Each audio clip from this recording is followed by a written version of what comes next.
Greetings, Eric Bakker, naturopath from New Zealand, author of Candida Crusher and formulator of the Canxida range of products. Thanks so much for checking out my video. Today I'm going to talk about stop worrying about your health. I'm going to read something out of my book, Candida Crusher. I wrote a couple of paragraphs here about how people go crazy about their health. They worry about every little thing, every tiny little fart, every little burp, every little freckle, every tiny little white spot on their private part or tongue or whatever. They just worry. Unbelievable the emails I get from people. They worry about the smallest, tiniest little thing. If they're worried about their car like that, their house, their job, their lawn, anything. I mean, they would die of worry. It's crazy how people worry. So here's something out of my article. Have you had your gluten-free, low-caffeine, biodynamic, spray-free and non-irritated breakfast yet? Have you had 8 hours of sleep? Had 5 serves of vegetables? Cut right back on saturated fats? Read all the packets of everything you eat? Made sure everything's home cooked from scratch, that you buy nothing in any kind of packet because you might die of an awful cancer? Have you noticed there are so many different magazines, e-zines, columns, talk shows about health, about everyone has become the health police? Don't eat that, you'll die. Oh my God, don't breathe that in, you'll die. Everything's dying. A friend of mine about a year or two ago told me that he gave up a subscription on a very good international journal. It's a health journal. And he gave up on it. And he said, because all this thing talked about was your risk of cancer. Don't eat this food because your risk of cancer increases. If you eat peanut butter, if you eat apples, if you take dietary supplements. He said everywhere I looked there was some kind of risk of cancer involved. And basically what he thought, well, if I ain't got cancer now, I'm going to blooming well get it. If I keep reading this stuff because they're waving under my nose so much, I might as well develop cancer. If you keep thinking continually about how sick you are, how awful you feel, what do you think the cells of your body are going to do? What do you think your stress system is going to do? You become disease-focused and not wellness-centered. Focus on health and well-being, on happiness. Those are the kind of people that stay healthy. By continually thinking about sickness every minute of the waking day, you'll bloomin' well get sick if you're not sick now. It makes sense, doesn't it? Think about successful people. You think they think about constantly about sickness? I don't think so. They think about how they can be successful. Now, success doesn't have to be money in the bank. Success can mean a very, very good relationship with your partner. Success could mean a fantastic family life. Success could mean all sorts of things. For me, it's my family, it's my beehives, it's my vegetable garden, it's my lifestyle. That's success for me. It's not my health and wellness. Okay. When I grew up, my mother used the word hypochondriac a lot because a friend of our family was continually and perpetually complaining about his health to anyone who would listen. He would visit the doctor almost weekly with another symptom like palpitations or bad breath, gurgling sounds in his tummy, itchy back, and the list went on and on. Some patients I've seen are exactly like this. They worry and fuss over their health continually and just don't seem to get on with their lives. Ironically, but I've noticed that some people I see with the most amazingly healthy diets appear to be the ones in the worst state of health. They seem to do everything just right, but they just can't seem to get their health together.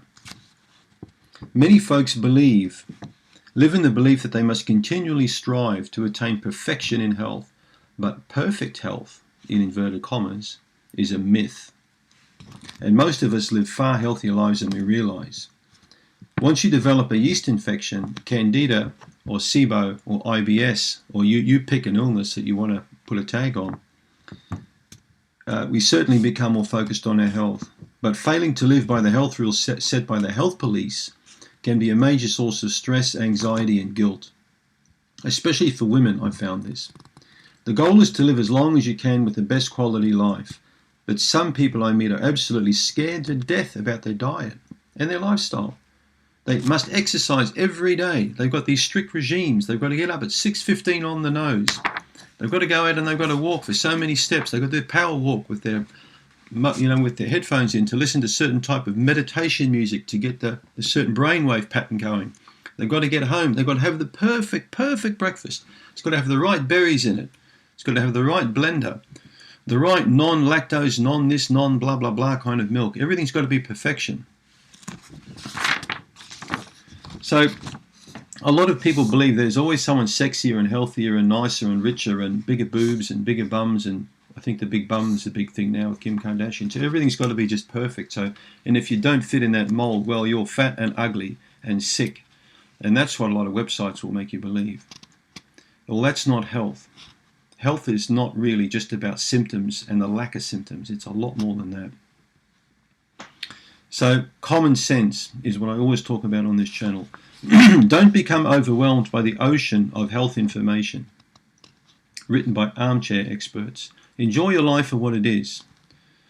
Your recovery will be much quicker if you can stop worrying about your health. And if you worry less and verbalize it less and think less about it, okay, and you hold less onto those anxious thoughts, chances are you're going to feel a hell of a lot better, a hell of a lot quicker. I'm going to leave you with this very interesting quotation that was written a long, long time ago. Common people ascribe all ills they feel to others. So, you know, average people talk to everybody how sick they feel. Their neighbors, their partner, their kids, anyone who will want to listen. Oh my God, I feel so terrible today. How are you today? I feel terrible. Think about it. People of little wisdom ascribe, you know, ills to themselves. But people of much wisdom ascribe their ills and problems to nobody. They keep it inside because they realize that a lot of these small things are self-limiting and they'll fix themselves up. Okay, a very good doctor will tell you that they're there for the 1%. Now, what's the 1%? 1% people associate with bikies and outlaws. But no, I'm talking about the 1%, the rare, the weird, the crazy, the wacky. Because 99% of people who go to the doctor have got a problem that will fix itself up. Why do you think the doctor will say, take an aspirin and call me in the morning? All right? Because most doctors know that people who come to them have got stress, they've got worry, they drink too much, you know, they fall, they have accidents, you know. These are things that happen to people commonly. It's incredible how many people I've talked to who think they've got this weird brain tumor or some crazy type of cancer when they go to symptomfinder.com. You know, they'll start going down these pathways, and it starts off with maybe a tiny little mole on the ear, and next thing they've got inoperable brain cancer or something. So please do yourself a favor. Stop worrying about your health. Click on the link below and you can get my free Candida report. And please don't forget to subscribe to this channel. Thanks for tuning in.